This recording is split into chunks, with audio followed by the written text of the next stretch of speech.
Hello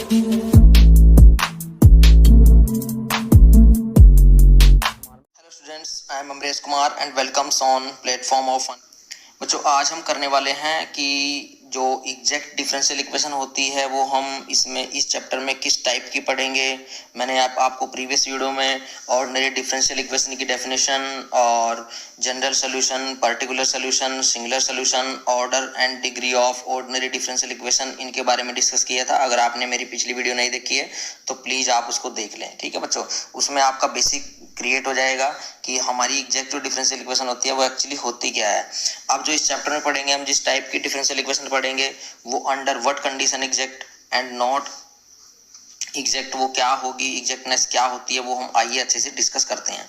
तो इसने कहा है बच्चों, देखो आपको मैंने अनदर डेफिनेशन दी है किसी भी डिफरेंशियल इक्वेशन के एग्जैक्ट होने की, जो एक्चुअली में हम इस चैप्टर में पढ़ेंगे।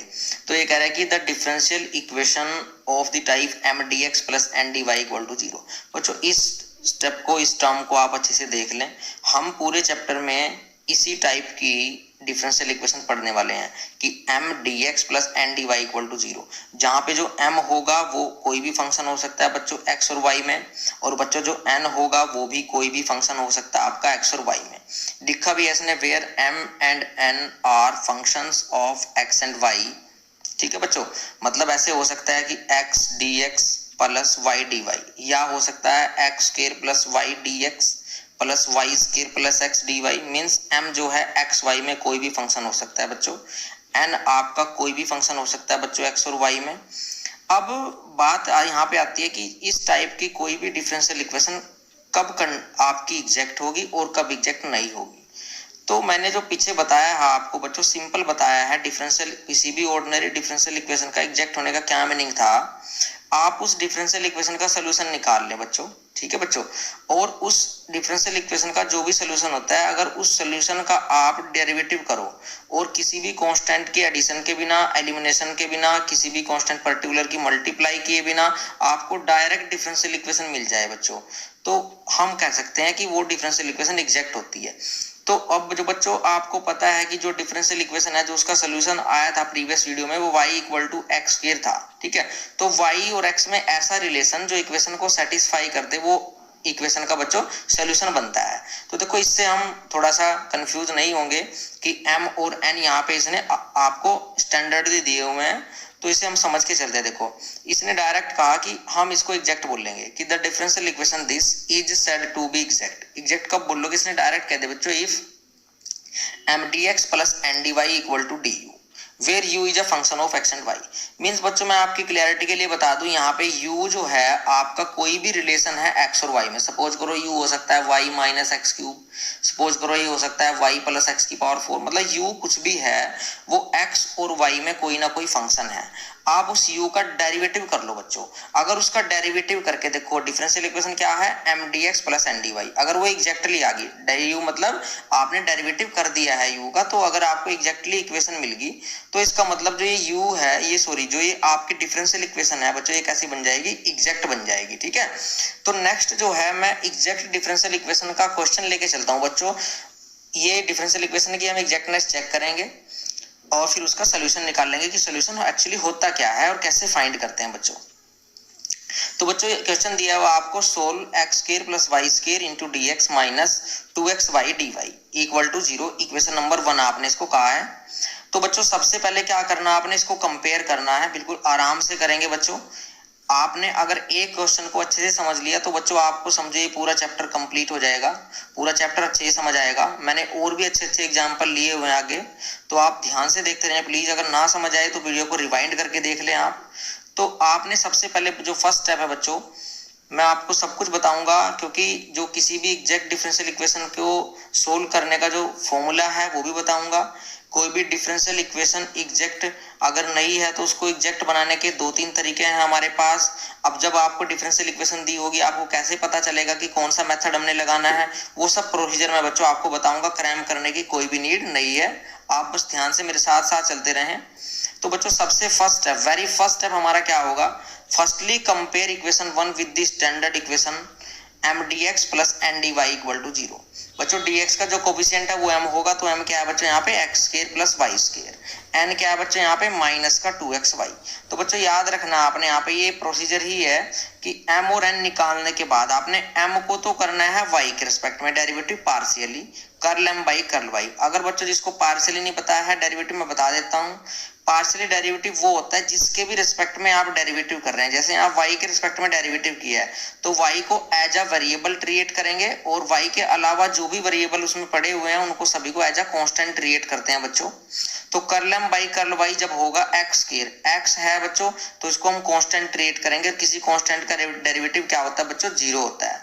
और y स्क्वायर का डेरिवेटिव क्या हो जाएगा बच्चों, 2y हो जाएगा। डेरिवेटिव के रूल वही रहते हैं जो हमारे टोटल डेरिवेटिव के होते हैं। Curl n by curl x की बात करूं बच्चों तो माइनस का 2x तो कांस्टेंट है बच्चों हमारा, और कर्ल n बाई x के रिस्पेक्ट में कर रहे हैं ना, तो y तो हमारा बच्चों कांस्टेंट है, माइनस 2y हमारा कांस्टेंट है, और x का डेरिवेटिव क्या होगा बच्चों 1, तो माइनस 2y एज टी, तो x का डेरिवेटिव हो बच्चों 1, तो माइनस 2y हो गया। अब आपको क्लियरली दिख रहा है कि यहाँ पे curl m by curl y और curl n by curl x जो है वो इक्वल नहीं है, तो हम कह सकते हैं कि इक्वेशन वो एग्जैक्ट नहीं है। बच्चों आपने ध्यान रखना है किसी भी इक्वेशन की, अब देखो आप बार बार सोल्यूशन तो निकालेंगे नहीं, डायरेक्ट ना आपसे निकलेगा ऐसे कि आप डायरेक्ट ही सोल्यूशन निकाल देंगे इसका और डेरिवेटिव करके देख लेंगे कि भाई एग्जैक्टली आपको डिफरेंशियल इक्वेशन मिल रही है क्या, तो एग्जैक्ट कह देंगे। बच्चों एक प्रोसीजर है किसी भी इक्वेशन की एग्जैक्टनेस चेक करने का, वो ये है कि स्टैंडर्ड इक्वेशन के साथ कंपेयर करो, curl m by curl y करो, curl n by curl x करो। अगर वो दोनों इक्वल है तो बच्चों इक्वेशन एग्जैक्ट होती है, अगर वो दोनों इक्वल नहीं है तो इक्वेशन एग्जैक्ट नहीं है।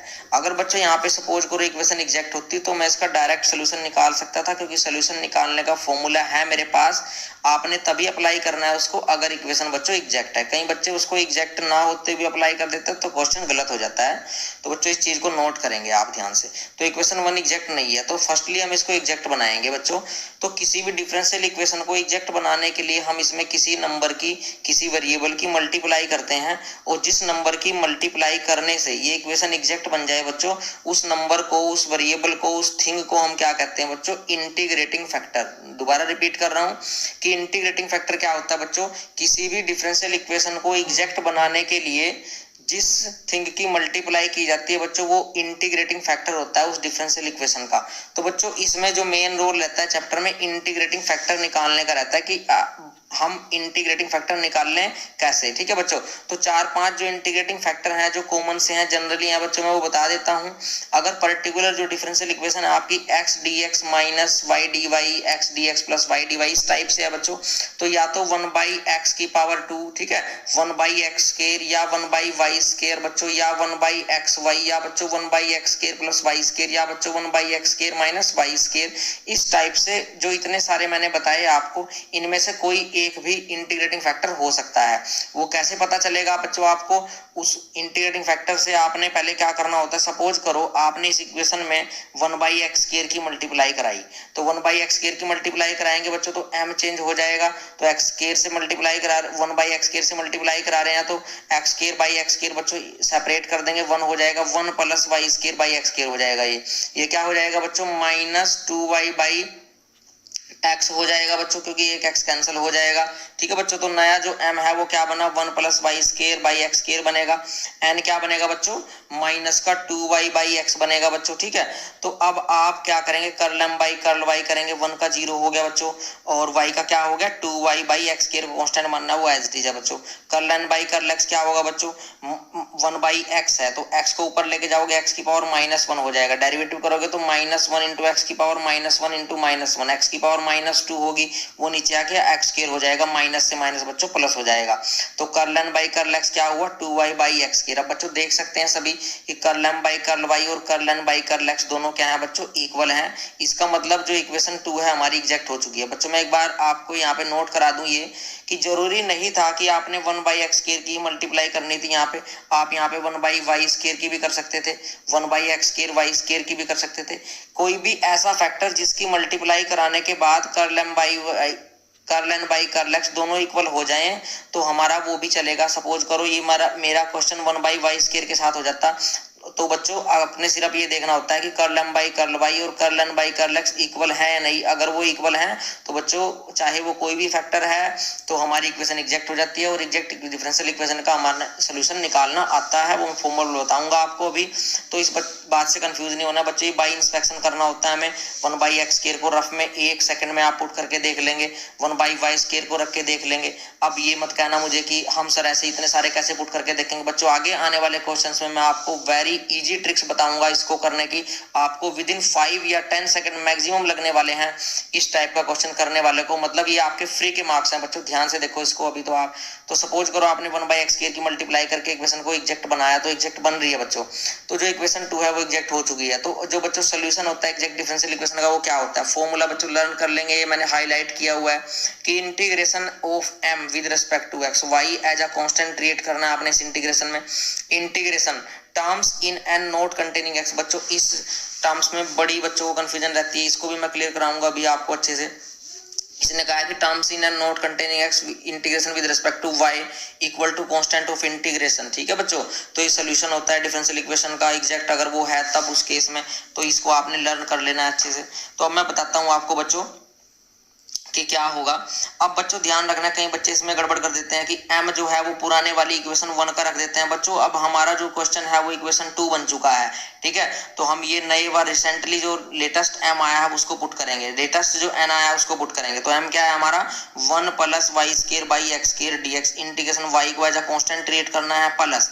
अब बच्चों n में वो कह रहा है कि वो वाली टर्म लेनी है जिनमें x ना हो। तो n में बच्चों क्या है -2y बाई x है। बच्चों यहाँ पे x प्रेजेंट है, तो n के अंदर कोई भी ऐसी टर्म नहीं है जिसमें बच्चों x प्रेजेंट हो। इसके बारे में आगे और मोस्ट इंपोर्टेंट क्वेश्चन आएंगे, उनके साथ डील करेंगे अच्छे से, और ज्यादा क्लियर हो जाएगा बच्चों। ध्यान से देखते रहिए अभी आप।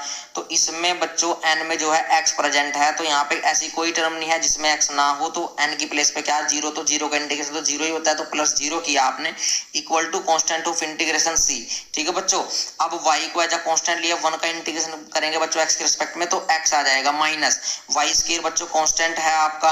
अब 1/x² है तो उसको ऊपर लेके जाओगे, x की पावर -2 हो जाएगी। इंटीग्रेशन क्या होता है x की पावर -2 + 1 बाई -2 + 1, -2 + 1 क्या हो गया बच्चों, माइनस का साइन लग गया देखो। और -2 + 1 क्या हो गया बच्चों, -1। x की पावर -1 क्या होगी, नीचे आके आपका 1/x हो जाएगी। तो इजी है बच्चों, इंटीग्रेशन है, आप करके देख सकते हैं 1 सेकंड में।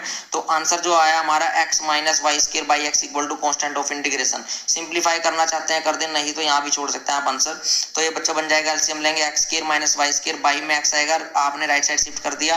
तो फाइनली जो आंसर वो बच्चों हमारा हुआ x² - y² equal to cx। ठीक है बच्चों, ये हमारा फाइनल सोल्यूशन है। तो बच्चों आपको मेरी वीडियो कैसी लग रही है, प्लीज प्लीज प्लीज आप मुझे कमेंट करके बताएं, मुझे फॉलो करें, शेयर करें, और जो भी आपकी क्वेरी है मुझे कमेंट करके जरूर बताएं बच्चों आप। और मेरे साथ आप कंटिन्यू रखें, इस चैप्टर को हम अच्छे से करने वाले हैं। आगे जो भी कंफ्यूजन आपको आते हैं वो मैं आपको सब क्लियर करा दूंगा।